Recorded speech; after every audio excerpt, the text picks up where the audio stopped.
Hello everyone.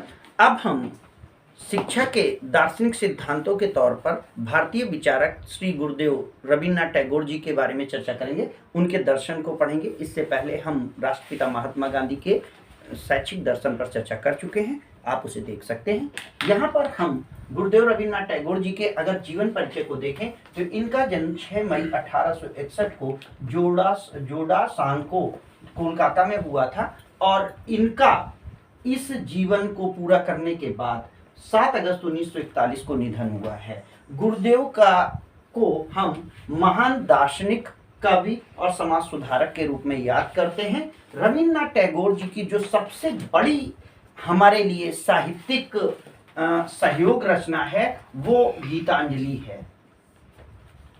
इन्होंने जिस तरीके से इसे लिखा है गीतांजलि लगभग 135 कविताओं का एक समन्वय है और जिसमें इनकी शुरुआत की अपनी निवेदन है, यह गर्व भरा मस्तक मेरा प्रभु चरण धूल तक झुकने दे।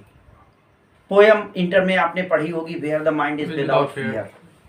तो जहां मन बिना डर के है, जहां शब्द सच्चाई की सतह से निकल करके आते हैं, अपार ज्ञान साहित्य का गुरुदेव जी को था। इनके जीवन परिचय के बारे में देखें तो 1878 में इंग्लैंड एजुकेशन के लिए गए, शिक्षा के लिए गए हैं। 1880 में इनकी वापसी हुई है और 1884 में इनकी शादी मृणालिनी देवी से हुई है। लेकिन मृणालिनी देवी का देहांत बहुत जल्द हो जाने के कारण गुरु जी का जीवन हमेशा एक कह सकते हैं सन्यासी और एक दार्शनिक के रूप में बीता।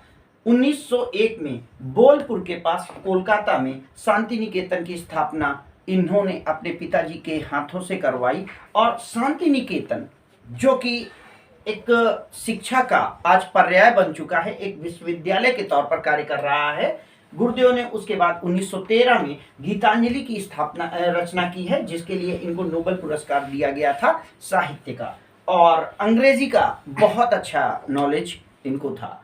अब इनके शैक्षिक दर्शन को अगर हम देखें तो इन्होंने कहा है कि सर्वोच्च शिक्षा वही है जो मनुष्य को प्रकृति के साथ समन्वित कर दे, यानी मनुष्य किस तरीके से प्रकृति के साथ अपना सामंजस्य स्थापित कर पाएगा, यह चीज सिखाने का काम शिक्षा का है। तो इस तरीके से गुरुदेव रवीन्द्रनाथ टैगोर जी की भी विचारधारा या उनका शैक्षिक दर्शन महात्मा गांधी जी के शैक्षिक दर्शन से मिलता है, जिसमें भौतिक और आध्यात्मिक पक्षों का विकास करके इंसान को एक सार्थक जीवन जीने के लिए तैयार करना शिक्षा का प्रमुख उद्देश्य है। कुछ उद्देश्यों को अगर देखें तो शैक्षिक उद्देश्यों को अगर मैं हेडिंग्स के तौर पर आपको बताना चाहूं तो पूर्ण जीवन की प्राप्ति, कंप्लीटनेस, इस वर्ड को आप समझ लें, ये होलिस्टिक डेवलपमेंट की तरफ जाता है, यानी इंसान की जिंदगी का संपूर्ण विकास।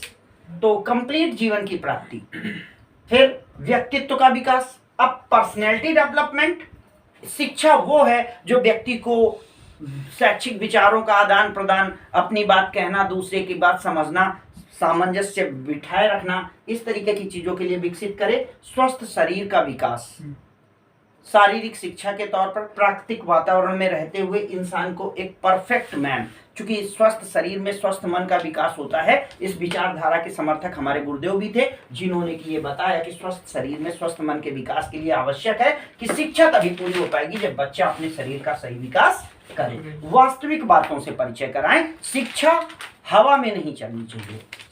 दुनिया की वास्तविक, आध्यात्मिक, भौतिक शिक्षा किसी भी तरीके की हो, वो वास्तविकता से जोड़कर दी जानी चाहिए। छात्रों को वास्तविक जीवन का ज्ञान होना चाहिए और वास्तविक अनुभव के आधार पर शिक्षा को प्रदान किया जाए। मानवीय मूल्यों का विकास, यानी इंसान को इंसान होने के नाते एक शैक्षिक माहौल में रहना चाहिए। तो यहाँ पर हम देख रहे हैं कि मानवीय मूल्यों का विकास रवीन्द्रनाथ टैगोर जी के द्वारा शिक्षा का एक प्रमुख उद्देश्य है। इन्होंने कहा है कि शिक्षा के लिए शिक्षक की आवश्यकता नहीं, इसका मतलब शिक्षक की आवश्यकता तो है, अगर शिक्षक नहीं भी है तो इंसान भी इंसान को पढ़ा सकता है।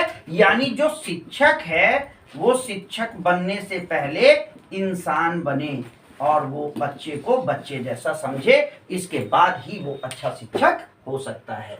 पाठ्यक्रम में इन्होंने कहा पाठ्य वस्तु आधारित क्रियाएं की जाएं। पाठ्य वस्तु जो विषय वस्तु है वो आधारित क्रियाओं पर रहे, यानी जो क्रियाओं के आधार पर जिस वस्तु पे उसको समझा जाए वो हो सकता है। पाठ्यक्रमिक क्रियाओं का आयोजन किया जाए, ज्यादा से ज्यादा चीजें प्लेवे मेथड पे पढ़ाई जाए, सांसारिक विषयों की शिक्षा लोगों को दी जाए। तो इस पूरे नॉलेज को अगर हम देखने की कोशिश करें तो सार के तौर पर तत्व मीमांसा, ज्ञान मीमांसा और आचार मीमांसा में हम देख सकते हैं।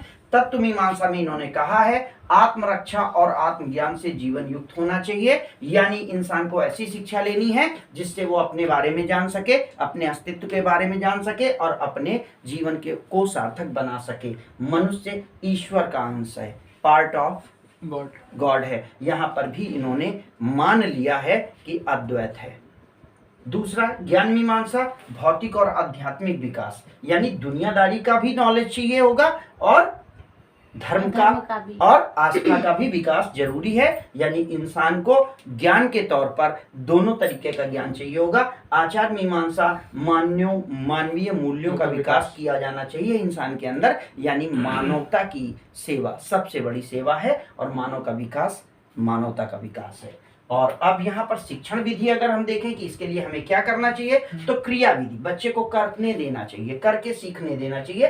प्रत्यक्ष विधि, अनुभव आधारित शिक्षण देना चाहिए जिससे कि वो पूरी तरीके से जो चीज सीख रहा है उसको समझ सके। स्वाध्याय और मनन पर ध्यान दिया जाए, यानी बच्चा खुद से पढ़ने के लिए उसे प्रेरित करें और उसको पढ़ी हुई चीजों को दोबारा से रिवाइज करने की कोशिश करेगा तो वो आसानी से सीख पाएगा। वाद विवाद, प्रश्नोत्तर विधि, इनके लिए हिसाब से शिक्षा का एक आवश्यक अंग है, क्योंकि बच्चा अपने संशय और भ्रम दोनों के दोनों चीजें, यानी अगर उसे किसी चीज में भ्रम है या संशय है तो उसे वो पूरा समाप्त करे, अन्यथा शिक्षा अधूरी होगी। तो यहाँ पर इस चीज के आधार पर शिक्षण विधियां हैं। अनुशासन को इन्होंने कहा है प्रभावात्मक अनुशासन है, किसी भी तरीके के दंड के ये खिलाफ थे।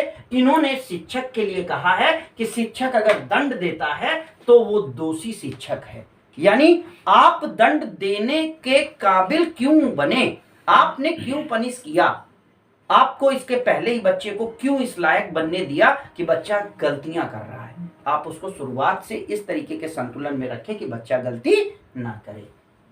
इन्होंने कहा है सही शिक्षा का कार्य एक सच्चा दार्शनिक ही कर सकता है, यानी वही व्यक्ति शिक्षा दे सकता है जो खुद में शिक्षित है, जो खुद में कंट्रोल्ड है वो दूसरों को अनुशासन सिखा सकता है, जो खुद सीख चुका है वो दूसरे को सिखा सकता है, जो प्रकृति के साथ खुद से सामंजस्य बना चुका है, संतुलन में है, वही बता सकता है कि कैसे सामाजिक संतुलन और प्राकृतिक संतुलन बनाया जाए। और इसके बाद इनके जो सहयोग के तौर पर है शिक्षा में, इनकी जो योगदान है उसको हम शांति निकेतन के तौर पर देख सकते हैं। 1901 में शांति निकेतन, जिसे कि अवार्ड ऑफ द पीस कहा जाता है, ऐसी जगह जहां पर शांति यानी पीस रहती है। निकेतन मतलब घर होता है, शांति मतलब पीस होता है, साइलेंस होता है। तो इसे ही लेटर ऑन हम विश्व भारती के तौर पर जानते हैं, क्योंकि यह विश्व भारती एक विश्वविद्यालय के तौर पर डेवलप हुआ है। वर्तमान में ये 10 खंडों में कार्यरत है। इनके खंडों के भी नाम आपको अन्य पुस्तकों में मिल जाएंगे, मैंने यहाँ पर समय के